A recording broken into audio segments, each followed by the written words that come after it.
신약성경 377페이지입니다. 베드로전서 1장 3절부터 5절 함께 읽습니다. 시작. 우리 주 예수 그리스도의 아버지 하나님을 찬송하리로다. 그의 많으신 긍휼대로 예수 그리스도를 죽은 자 가운데서 부활하게 하심으로 말미암아 우리를 거듭나게 하사 산 소망이 있게 하시며 썩지 않고 더럽지 않고 쇠하지 아니하는 유업을 있게 하시나니 곧 너희를 위하여 하늘에 간직하신 것이라. 너희는 말세에 나타내기로 예비하신 구원을 얻기 위하여 믿음으로 말미암아 하나님의 능력으로 보호하심을 받았느니라. 아멘. 눈이 많이 온다고 그랬는데 생각보다 많이 오지 않아서 좀 걱정을 좀 들었습니다. 오늘 우리 부모님 말씀 통해서 소망에 대한 말씀을 좀 드리기로 합니다. 베드로 전서를 가리켜서 다른 말로 소망의 서신이다라고 그렇게 이야기합니다. 소망의 서신이다. 이 소망이라는 단어는 우리 교회에서 많이 사용하는 단어예요. 일반 교회를 떠나서 일반 사회에서는 소망이라는 단어보다는 희망이라는 단어를 더 많이 쓰는 것 같아요. 물론 뭐 희망이나 소망이나 다 쓰기는 하지만 우리 교회에서는 안 쓰자라고 그렇게 말하는 건 아닌데 거의 희망이라는 단어는 쓰지 않고요. 거의 소망이라는 그런 단어를 사용하는 것 같습니다. 희망이나 소망이나 사전적인 의미는 같아요.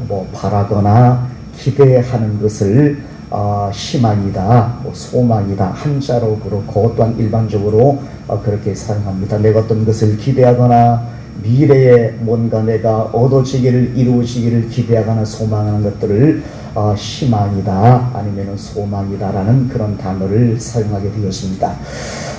사람들마다 희망의 뜻이 뭐니 소망의 뜻이 뭐니라고 이야기하지만 좀 잘 구분이 안 가요. 사실 희망이나 소망이나 다 똑같은 그런 단어의 뜻을 지니고 있는 그런 말이기 때문에 구분이 잘 안 갑니다만 분명한 것은 하나님을 섬기지 않는 사람들이 이야기하는 희망이라는 단어하고 우리가 교회에서 하나님을 섬기는 하나님의 자녀들은 저 여러분이 소망이라는 단어를 쓰게 되어질 때에 이 소망이라는 단어의 차이는 너무나 분명합니다.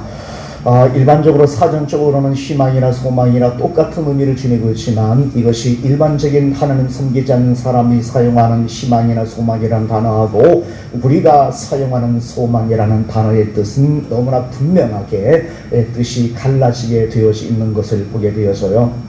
뭔가 이루어지기를 바라는 마음, 그리고 현실적으로는 조금 더 이루어지기 힘든 그런 상황이지만 그래도 이루어지기를 바라는 마음으로 내가 기대하고 바라는 바를 가리켜서 희망이다라고 그렇게 이야기를 합니다.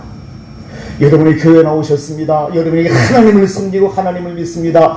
예수님을 믿으면 하나님의 자녀가 되시고 하나님의 자녀가 된 사람에게는 하나님께서 하나님의 거룩한 나라를 주시겠다라고 약속을 해주셨습니다. 나는 그 하나님을 신뢰하고 난 그 하나님을 신앙의 대상으로 믿습니다. 그 하나님이 약속하신 것은 어떤 말이라도 변개치 아니하는 그런 하나님 되심을 나는 그 하나님을 믿습니다. 그 하나님이 내게 약속해 주셨어요. 너 죽으면 너 하나님 섬기고 예수님 믿고 하나님 섬기고 하나님의 자녀가 된 상태에서 내가 죽으면 너 천국 갈 수 있어. 내가 너를 받아줄게 라고 하나님께서 내가 믿는 하나님께서 약속을 해주셨어요. 내가 그 하나님을 믿고 그리고 천국에 대한 소망을 마음속에 품고 살아갑니다. 이게 소망인 겁니다. 성경에서 소망이란 말 너무나 많이 나와요. 성경에서 하나님을 섬기는 저 여러분 이 소망이라는 단어 빼버리면 어쩌면 이 성경에서 상당한 부분이 사라질 겁니다. 이 소망이라는 것이 그만큼 중요해요. 이 소망이라는 의미는 그런 의미를 지니고 있는 거예요. 내가 믿는 하나님, 그 믿는 하나님이 내게 약속해 주신 것을 전적으로 신뢰하고 그것을 바라고 그것을 소망하는 것, 그걸 기대하는 것, 그것을 성경에서는 소망이라고 그래요. 우리는 소망 있는 사람이다라고 이야기할 때 그런 뜻이 거기에 담겨 있는 겁니다. 일반적으로 예수님만 믿는 사람들이 희망이라는 이야기, 소망이라는 이야기를 사용하는 뜻하고 우리가 갖고 있는 이 소망이라는 말의 의미는 그렇게 엄청난 차이를 지니고 있어요. 오늘 본문 말씀을 통해서 그에 대한 말씀을 좀 여러분에게 드리고자 한번 이 말씀을 여러분에게 한번 읽어드렸습니다. 베드로전서는 베드로가 쓴 서신입니다. 아마도 로마에서 기록했을 것이다라고 성경을 연구하는 분들이 그렇게 추정을 합니다. 어딘지 몰라요. 바벨론에서라고 이렇게 쓴다라는 그런 내용이지만, 그 당시는 바벨론은 사라진 그런 상태였기 때문에 아마도 로마를 바벨론으로 상징적인 의미로 그렇게 썼을 것이다라고 성경을 연구하는 분들은 그렇게 주장을 합니다. 그래서 로마에서 썼을 것이다라고 주장을 하고요. 그리고 아마 베드로가 순교 직전에 한 1년, 2년 전에 아마 이 성경을 썼을 것이다라고 그렇게 추정을 하게 되었습니다. 로마에서 베드로도 순교했을 것이다라고 그렇게 추정을 해요. 아마도 사도 바울과 비슷한 시기 내지는 조금 앞설 수도 있다라고 그렇게 이야기합니다. 그러면 이 성경이 한 64년경에 쓰여졌다라면 사도 베드로는 65년, 66년경에 순교를 당했을 가능성이 있는 겁니다. 우리가 중요한 것은 64년에 이 사도 바울이 그때의 로마에 있었다라면 64년에 네로 황제가 로마의 시내에 불을 질러버리는 사건이 발생하게 되었죠. 그리고 그 불을 질른 그 대상을 기독교인이라고 이렇게 몰아붙여서 엄청난 핍박이 64년 7월 이후에 생겨나게 되었습니다. 그 사건 있은 한 1년 후 내지는 1년 전쯤에 베드로 전서가 쓰여졌다라고 생각하시면 되겠습니다.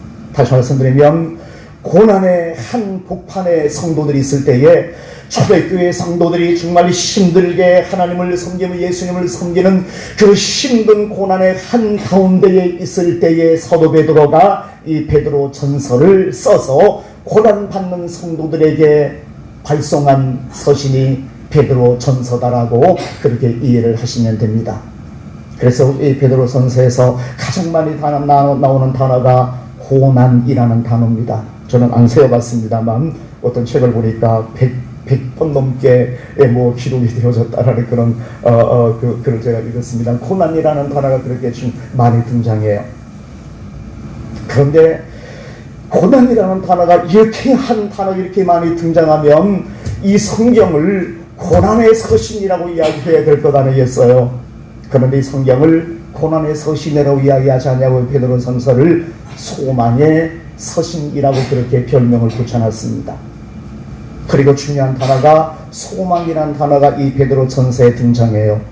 고난이라는 단어, 소망이라는 단어, 그리고 영광이라는 단어도 간간히 많이 등장하고, 그리고 전혀 어울리지 않는 고난과 전혀 어울리지 않는 즐거움이라는 의미의 단어도 상당히 기록이 되어지고 있는 이 성경이 베드로 전서입니다. 한번 낱말을 한번 맞춰보시면 고난, 소망, 영광, 기쁨, 즐거움, 대충 여러분 이 베드로 전서를 읽으면서 이 단어만 머릿속에 한번 생각해 보시면 사도 베드로가 이 고난에 찬 사람들이 무엇을 이야기하고 싶었는가라는 것 대충 여러분 머릿속에 뭔가 끼어지잖아요. 고난이라는 단어, 소망이라는 단어, 영광이라는 단어, 그리고 즐거움이라는 단어. 지금 여러분이 고난 속에서 힘들게 예수님을 믿고 하나님을 섬기고 삶을 살고 있지만 소망 중에 여러분의 믿음을 가지고 이 고난을 넉넉히 이기게 되어지면 영광스러운 주님 앞에 설 때 여러분이 커다란 기쁨과 즐거움으로 하나님 앞에 설 수가 있을 것입니다라는 이야기를 베드로가 하고 싶었던 겁니다.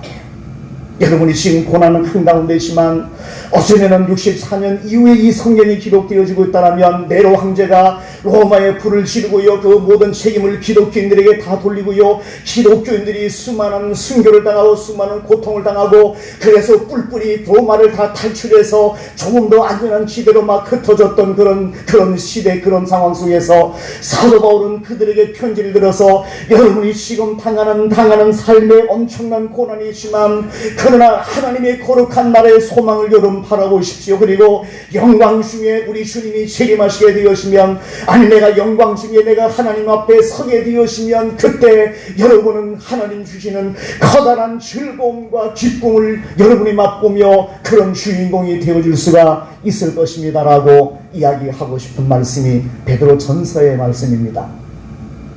그런 뜻이 베드로 전서 속에 기록이 되어지고 있어요. 자, 1장 1절 한번 보시면 이렇게 말씀하십니다. 예수 그리스도의 사도 베드로는 본도, 갈라디아, 갑바도기아, 아시아와 비두니아에 흩어진 나그네에게 이 서신을 쓴다라고 1장 1절 말씀에 기록이 되어지고 있어요. 여기서 본도, 갈라디아, 갑바도기아, 아시아, 비두니아는 다 소아시아라고 그렇게 지칭하는 그 지역 내에 있었던 도였습니다. 이 본도, 갈라디아가 속초, 고성, 강릉이 아니라 서울, 인천이 아니라 경기도, 강원도, 충청도라는 그런 의미라고 제가 전에 한번 말씀드렸잖아요. 본도, 갈라디아, 갑바도기아, 아시아, 비두니아는 도입니다. 경기도, 강원도, 충청도, 전라도 하는 이 도의 명칭이에요.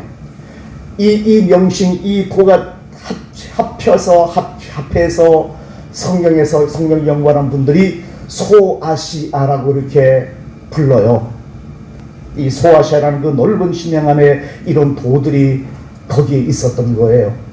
이 소아시아 지방하게 되어진 지금 거의 튀르키예의 대부분을 차지하고 있는 지역이 이 지역입니다. 소아시아 지방이라고 그래요. 거기에 흩어진 나그네라고 말합니다. 흩어진 나그네 하게 되었으면 이스라엘 백성들, 흩어진 유대인들, 그 흩어진 나그네, 그리고 거기서 하나님을 섬기고 예수를 믿는 흩어진 그 사람들에게 지금 이 편지를 쓰고 있다라고 이야기합니다. 다시 말씀드리면 그때만 해도 이스라엘 백성들이 전세 유럽 전역에서 흩어진 그런 상태에서 삶을 살았어요. 바빌론과 그리고 아수르 제국에 의해서 이스라엘과 유다가 멸망한 다음에 뿔뿔이 다 여러분 흩어져 버렸잖아요. 그리고 시간이 점점 더 흘러오면서 로마가 이 이스라엘 침공해서 이 로마에 의해서도 또한 이 이스라엘 백성들이 또 뿔뿔이 흩어지게 되어져요. 그리고 여러분 아시는 것처럼 신약 시대에 스데반 집사님이 순교하던 그때에도 예수님을 믿는 사람들이 또다시 예루살렘에서 흩어져 버리는 그런 상황이 발생하게 돼요. 그래서 이 당시만 해도 그 유럽 전역에 이스라엘 백성들이 흩어진 그런 사람들이 엄청나게 많이 같이 살고 있었다는 얘기입니다. 그러는 그 가운데에 소아시아 지방에 살고 있었던 예수님을 믿는 사람들에게 이 서신을 쓰고 있다라고 그렇게 이야기를 하고 있는 거예요. 지금 이국에서 지금 살고 있는 사람들이란 얘기입니다. 내 고향에서 제대로 살아가지 못해서 때로는 고난을 피하고 어려움을 피해서 전 세계로 흩어져서 거기서 이국에서 다른 나라에서 거기서 힘들게 삶을 살고 있었던 사람들, 그 가운데서도 예수님을 믿고 있었던 사람들, 내가 이국에서 저 낯선 땅에서 힘들게 삶을 살고 있는 얼마나 많은 어려움이 있었겠어요. 거기서 그들이 예수님을 만나게 되었습니다. 그래서 예수님을 섬기게 되어져요. 예수님이 내 소망 되십니다. 예수님이 내 희망 되십니다. 예수님을 믿고 천국에 대한 소망을 품으며 삶을 살고 있었던 사람들, 흩어진 나그네, 디아스포라라고 그렇게 이야기를 합니다만, 그래서 그들이 예수님을 믿었을, 그런데 예수를 믿고 나니까 어려움이 더 생겨나게 되어지는 겁니다. 엎친 데 덮친 격이 되어버린 거예요. 고국을 떠나서 힘들게 삶을 살아가고 있는 것도 힘든데 예수님 믿는다는 것 때문에, 내가 예수님을 거기서 또 믿는다는 것 때문에 너무나 어려운 상황이 그들이 뭔가 경험하게 되어지는 겁니다. 이런 상황에서 그들이 얼마나 커다란 갈등이 있었겠어요. 얼마나 많은 흔들림이, 신앙적인 흔들림이 그들이 있었겠어요. 사도 베드로가 그것을 본 겁니다. 소아시아 지방에 살고 있었던 예수를 믿는 사람들, 고국을 떠나서 이방 나라, 다른 나라에서 어쩌면 멸시받고 천대받으면서 그렇게 삶을 살던 사람들이 예수님 믿는다는 것 때문에 그들이 더 어려운 상황에 처해지고 더 고난을 받으며 더 생명의 위협을 받는 그런 상황에 처해 있었던 소아시아 지방에 있었던 예수님을 믿는 그런 사람들이 베드로의 눈에, 마음에 들어오게 되어진 겁니다. 그리고 그들에게 베드로 전서를 쓴 겁니다. 다른 것 없잖아요. 여러분이 고난 당하고 있지요. 그러나 소망을 가지십시오. 여러분의 고난 속에서도 하나님께 대한, 예수님께 대한 소망을 가시면 우리 주님이 여러분을 영광스럽게 할 때에 여러분은 하나님 앞에서 엄청난 즐거움과 엄청난 기쁨이 넘치는 사람으로 여러분 주님 앞에 서게 되어질 겁니다. 여러분 마음속에 소망 잃지 않고 그 고난에 굴복하지 말고 믿음을 저버리지 말고 그 믿음 끝까지 가져서 하나님 앞에 구원받는 하나님의 영광스러운 주님의 자녀가 되십시오라고 베드로가 이 서신을 써서 그들에게 전달한 겁니다. 이것이 베드로 전서예요. 베드로 전서. 그러면서 우리 어제 오늘 읽었습니다만 특별한 단어 하나가 등장해요. 3절 말씀 보시면 이렇게 말합니다. 우리 주 예수 그리스도의 아버지 하나님을 찬송하리로다. 그의 많으신 긍휼대로 예수 그리스도를 죽은 자 가운데서 부활하게 하심으로 말미암아 우리를 거듭나게 하사 산 소망이 있게 하시며 라고 말합니다. 소망은 소망이지 무슨 산 소망이야 라고 여러분 생각하기 쉽잖아요. 뭔 소망은 소망이지. 산 소망. 살아있다. 살아있다. 이 살아있는 소망이 우리 것이다. 아마도 베드로는 그냥 소망이라는 단어하고 좀 구분시켜 놓고 싶었던 것 같아요.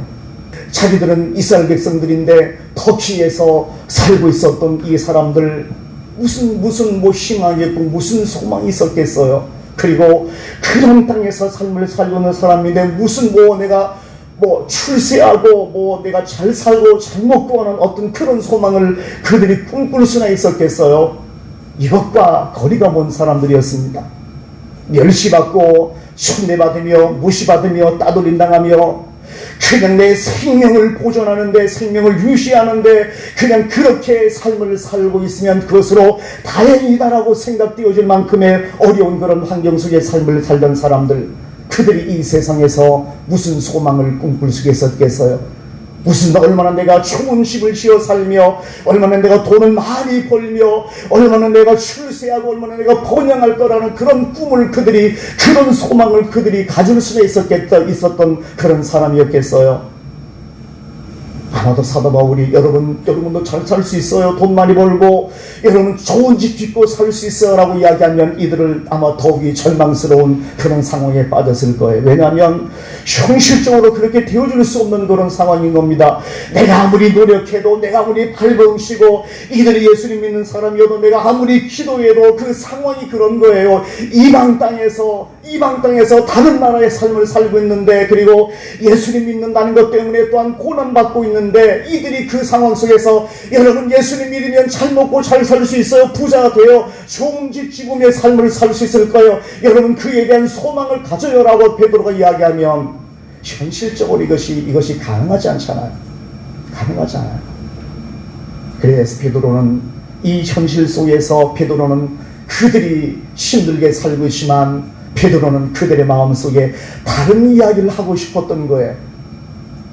여러분이 당하고 있는 것은 이 땅에서 당하고 있는 것, 어쩌면 여러분이 소망하고 있는 것은 이 땅에서 좀 더 편안하게 핍박받지 않고 뭔가 잘 먹고 잘 사는 그런 소망을 꿈꾸는 그런 현실일지 모르지만 베드로는 그 이야기를, 그 성도들의 시각을 다른 데로 돌립니다. 하나님께로 돌려요. 여러분은 이 세상에서 세상 사람들이 말하는 소망은 여러분에게 없을지 모르지만 내가 여러분에게 다른 소망을 이야기합니다. 이 소망은 여러분 세상 사람들이 말하는 그 희망이라는 것, 소망이라는 것과 다르게 내가 여러분에게 말하는 이 소망은 다릅니다. 그래서 이 소망에 대한 이름을 붙이기를 산 소망입니다라고 베드로가 붙여서 이야기해요. 썩지 않고 더럽지 않고 쇠하지 아니하는 것이다라고 이야기합니다. 이 땅에서 여러분이 갖고 있는 소망은 시간이 지나고 때가 되었으면 썩어버리고 그리고 낡아버리고 더럽혀질 수밖에 없는, 쇠해버릴 수밖에 없는 것이지만 여러분이 좋은 집 지으면 돈을 많이 벌이면 영원하지 못하고 언젠가 사라져버리고 언젠가는 낡아져버리게 되어지는 그런 것이지만 이 소망은 그런 소망과 다르게 살아있는 소망입니다. 내가 살아있는 소망을 여러분에게 이야기할 겁니다 라고 이야기하고 있는 이 소망이라는 것이 썩지 않고 더럽지 않고 쇠하지 아니하는 소망이다. 여러분이 이 세상에서 꿈꾸는 그런 소망이 아니라, 그런 죽은 소망이 아니라 나는 여러분에게 살아있는 소망을 이야기해 주고 싶다라고 이야기를 합니다.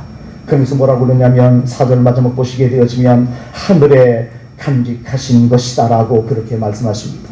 하늘의 소망을 이야기하고 있어요. 여러분이 삶을 살아가는 것은 이 땅의 삶을 살아가고, 여러분의 육신의 눈으로 보는 것은 이 땅의 소망을 바라보지만, 그러나 나는 하늘의 소망을 여러분에게 이야기합니다라고 이야기하고 있는 거예요. 여러분이 이 땅에 발 딛고 삶을 살고 있지만, 여러분의 눈은 이 땅에 있는 소망을 바라보는 것이 아니라 눈을 들어서, 고개를 들어서 하나님의 거룩한 날에 대한 소망을 한번 바라보십시오. 여러분이 이 땅에서 잘 먹고 잘 살 수는 없어도, 좋은 집을 짓고요 그렇게 떵떵거리며 삶을 살아갈 수 없어도, 그런 소망은 여러분이 없을지 모르지만, 그러나 하늘의 소망이 여러분에게 있지 않습니까? 라고 이야기하는 거예요. 그리고 그 소망을 여러분 마음속에 품으십시오라고 이야기하는 겁니다. 여러분이 아무리 고난 속에서, 아무리 삶이 힘들고 어려워도, 여러분이 이 땅에서 누리는, 소망하는 그런 것들은 다 사라져버리지 않습니까? 그러나 여러분, 내가 여러분에게 말하는 이 살아있는 소망은 어떤 상황이 바뀌어도, 어떤 환경이 바뀌어도, 어떤 시간이 지나도 결코 죽지 않는 소망, 살아있는 소망, 그것이 하늘의 소망입니다라고 그렇게 말씀하고 있는 겁니다. 이 소망을 여러분 마음속에 품고 삶을 살아가십시오라고 말합니다. 그리고 마음 약해지지 말고, 고난이 여러분에게 찾아온다고 네로 황제가 핍박을 가하고 주변에 많은 사람들이 당신 예수님 믿는 사람이라고 멸시하고 참대하고 핍박하고 그렇게 고통을 주는 그런 상황이 있어서 내 믿음이 흔들리고, 이렇게 예수님 믿어서 내가 뭘 해? 라는 그런 마음이 마음속에 생겨나는 그런 상황이 있어도 결코 흔들리지 마십시오. 여러분이 갖고 있는 소망은 죽어 있는 소망이 아니라 살아있는 그런 소망입니다라고 그렇게 말씀하고 있어요. 그리고 이 소망이라는 것, 이 살아있는 소망이라는 것은 아무나 갖는 것이 아니라 3절 보시게 되었으니 이렇게 말씀하시잖아요.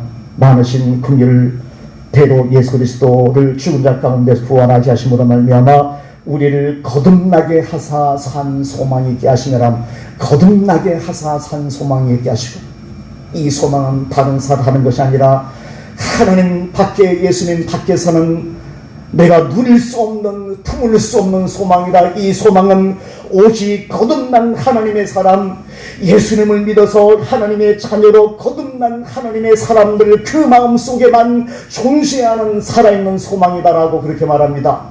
하나님 섬기지 않으면, 예수를 믿지 않으면, 교회 밖에 있으면 결코 이 하늘의 소망을 간직할 수 없는, 내가 예수님을 믿어서 거듭난 하나님의 사람, 내가 거듭난 예수님의 사람, 구원받은 하나님의 사람, 거듭난 하나님의 백성이 되으실 때만이 오직 그들의 마음속에 주어지는 것이 이 소망, 이 살아있는 소망이다. 여러분은 거듭났다라고 그렇게 말씀하고 있는 겁니다. 예수님 믿어서 구원받아서 교회 밖에 있는 것이 아니라, 예수님 밖에 있는 것이 아니라, 여러분 예수님 믿어서 거듭난 사람, 구원받은 사람이기 때문에 여러분에게 하나님께서 여러분에게만 주신 것이다라고, 이 세상 사람들이 준 것이 아니라 로마 황제에게, 그리고 떵떵거리며 그리고 그 당시에 잘 살고 잘 먹고 있는 사람들에게 준 것이 아니라 오직 예수님을 믿어서 거듭난 하나님의 사람들에게 주신 것이다라고 그렇게 말씀하십니다. 여러분에게 주셨고, 여러분이 지금 힘들지만, 여러분을 핍박하는 사람들, 여러분을 고통스럽게 하는 그런 사람들이 많지만, 그러나 여러분 기억하십시오. 저들에게는 이 땅에 있는 죽은 소망이 있을지 모르지만 여러분에게는 살아있는 하늘의 소망이 있습니다. 그것을 기억하시고 하나님 섬기는, 예수님 믿는 그런 사람이 되십시오라고 그렇게 말씀하고 있는 것, 오늘 본문 말씀 속에 기록이 되어지고 있어요. 7절 말씀 한번 읽어드릴까요? 아까 안 읽었는데, 너희 믿음의 확실함은 불로 연단하여도 없어질 금보다 더 귀하여 예수 그리스도께서 나타나실 때에 칭찬과 영광과 존귀를 얻게 할 것이니라고 말합니다. 여러분이 품고 있는 살아있는 산 소망의 가치가 얼마나 큰가라고 말씀하고 있는 거예요. 여러분이 예수님을 믿어서 거듭나서 하나님의 자녀가 되어서 하나님의 약속을 통해서 얻게 되어진 하나님의 거룩한 나라에 대한 그 소망이 얼마나 커다란 가치를 지니고 있는가. 7절 보시면 금보다 더 귀하다라고 말합니다. 금은 뭐예요? 요즘도 그렇지만 금보다 더 귀한 것도 있어요. 다이아몬드가 더 귀하잖아요. 근데 금은 동서고금을 막론해서 금은 가장 귀한 보화의 대명사처럼 사용되던 것이 금이라는 것이었어요. 그래서 가장 귀한 것, 이 생에서 가장 귀한 것 금이에요. 우리 흔히 말해서 뭐 이거 따져서 아니 뭐 다이아몬드가 더 귀한데라고 따지는 게 아니라, 요즘도 그렇지만 그 당시에도 세상에서 가장 귀한 건 금에 비유해요. 예, 그런 의미. 세상에서 가장 귀한 것 금. 세상에서 내가 얻을 수 있는 가장 귀한 것 금. 그건 뭐예요? 내가 이 세상에서 내가 얻을 수 있는 그 금보다도 하나님의 거룩한 나라의 그 영광은 더 가치가 있는 것이다. 비유하지 말라.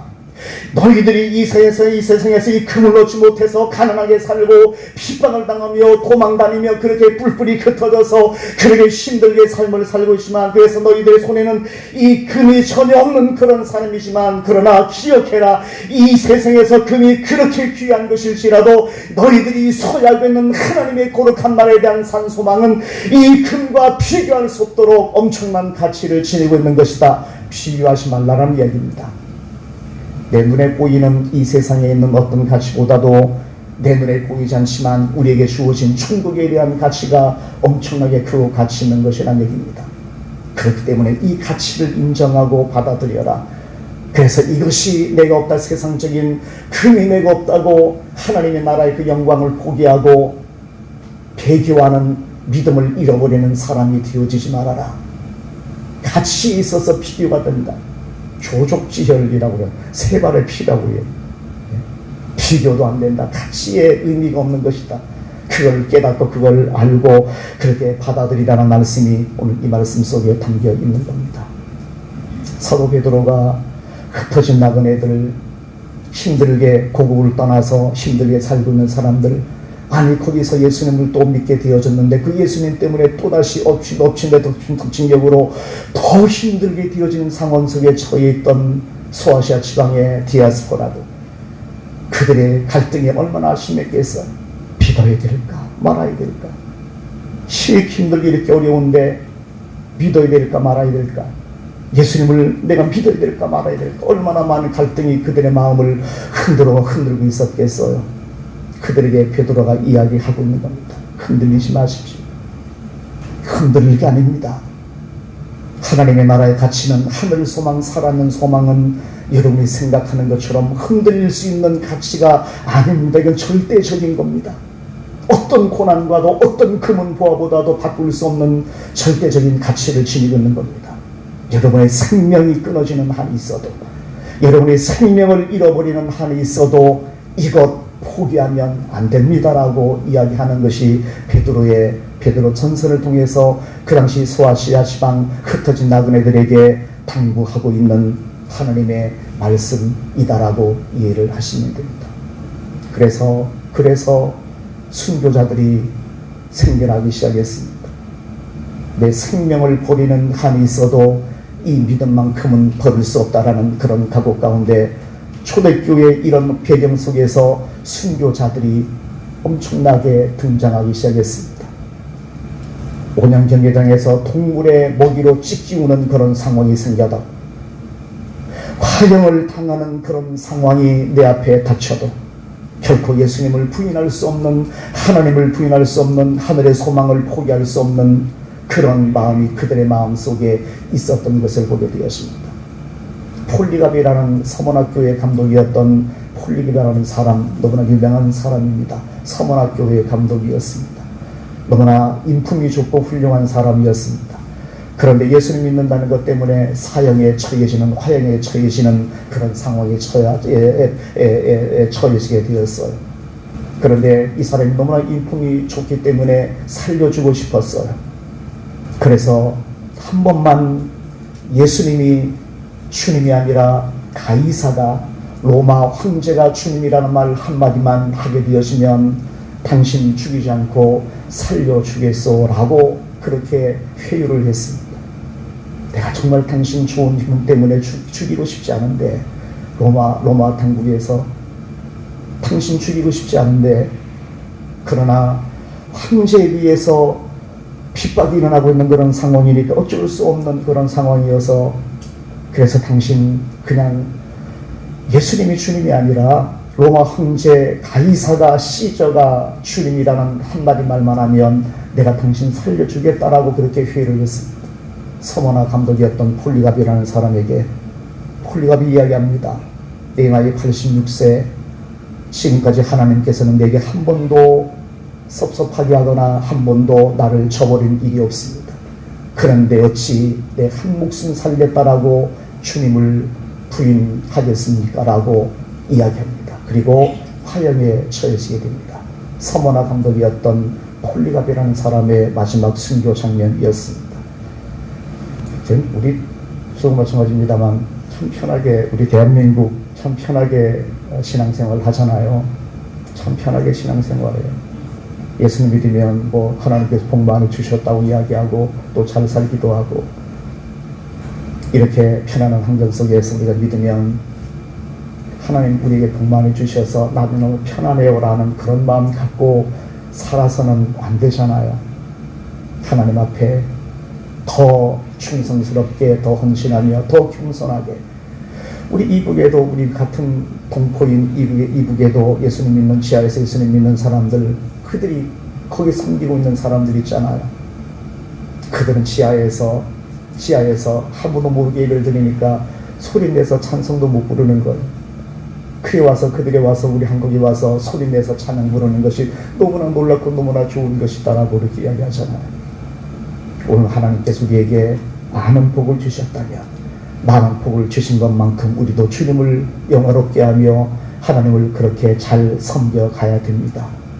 하나님 내게 복 주셨다고 자랑하고 어깨에 힘주며 살아갈 것이 아니라 더 겸손하게, 더 하나님 앞에 헌신하는 그런 마음으로, 더 하나님을 잘 섬기는 마음으로 그렇게 주님을 섬겨가야만 되어지는 겁니다. 이 지구상에 다 우리 같은 사람만 있는 것 아닙니다. 잘 먹고 잘 살고 편안한 환경 속에서 예수님 믿는 우리 같은 사람만 있는 것 아닙니다. 지금 이 시간에도 예수님 이름 한자 때문에 생명 내걸고 살아가는 사람들이 지구상에 너무나 많이 있습니다. 고난 속에서 오늘 본문 말씀 나오는 초대교회, 이 소아시아 지방에 있었던 이 성도들과 똑같은 환경 속에서 주님을 섬기는 사람들 너무나 많이 있습니다. 오늘 우리가 하나님 앞에 찬양할 수 있음에, 하나님 앞에 예배할 수 있음에, 공개적으로 이렇게 하나님 앞에 나와서 큰 소리로 하나님 앞에 예배하고 하나님 앞에 찬송할 수 있음에 감사할 수 있는 마음이 우리 속에 있어야 됩니다. 하나님 나 왜 복 이렇게 많이 안 주세요? 라고, 나 이렇게 이게 뭐예요? 라고 하나님 앞에 불평할 것 아닙니다. 생각해보면 그건 투정입니다. 하나님 앞에 이것 해서 안 되는 겁니다.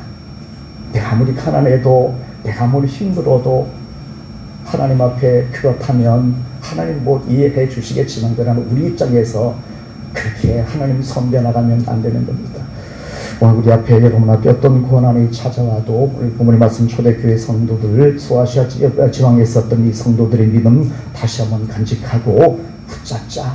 하늘 소망, 이것보다 귀한 것 없다. 마지막까지, 내 생명 끝나는 그날까지 세상 다 잃어버려도 이것만큼은 내가 잃어버리지 말고 굳건하게 하나님을 힘차게 섬겨나가자. 여러분이 그런 신앙의 주인공 되시기를 주님의 이름으로 축원을 드립니다.